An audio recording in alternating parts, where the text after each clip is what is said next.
he was arrested, so I couldn't understand why he was arrested the first day he got back to Atlanta. This is his home.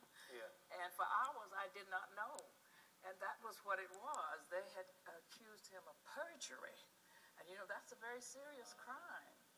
And when he realized that this was what had happened, and what he did was pay his, whatever the amount was. It seems like it was something like $1,500. It was not a lot of money. In that day, it was a pretty good sum of money, but it was not a lot of money. But he said, I don't have time to get lawyers and go to court, so I'll just pay this, even though I don't owe it.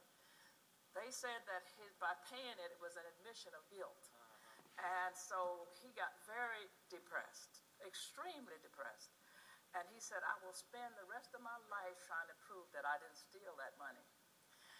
And I said, well, but Martin, you know you didn't steal it. You know, you just have to go on. People will eventually know. Ralph Bunche, the late Ralph Bunche, who was a Nobel Peace Prize laureate, the first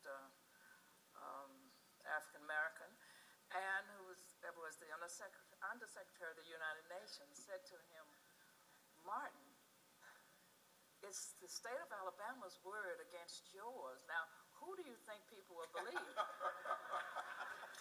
I wonder, I want to be respectful of you as I always am, but I want to ask this question, so I'm going to find a way to ask this question. There have been any number of comedians. We all watch comedians on television. We've all seen any number of comedians step to the stage and in various acts tell the joke about how they can understand how Coretta Scott King would not get remarried after Martin King, because how do you follow up Martin King? I mean, after Martin King Jr., who you going to marry? Who you going to get with, you know, after Dr. King? Where do you go? What do you do after Dr. King?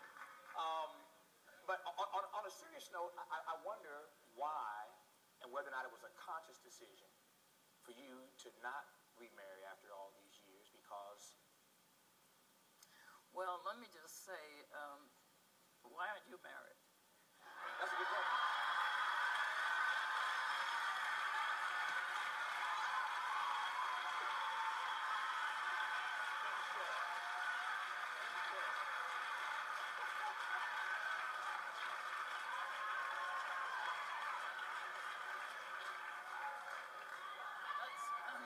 Mrs. King, You don't have to answer. I thought we were friends. You don't have to answer that. I thought we were friends. You don't have to answer that. But let me just say that what people would not realize, and I can understand that.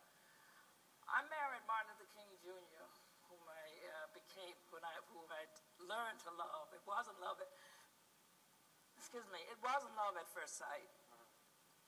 But because he was such an extraordinary human being, and our values were so similar, and our outlooks were so much alike, you know, we made a good couple. We were compatible, very compatible. And so as I got to know him, you know, I had more and more respect for him.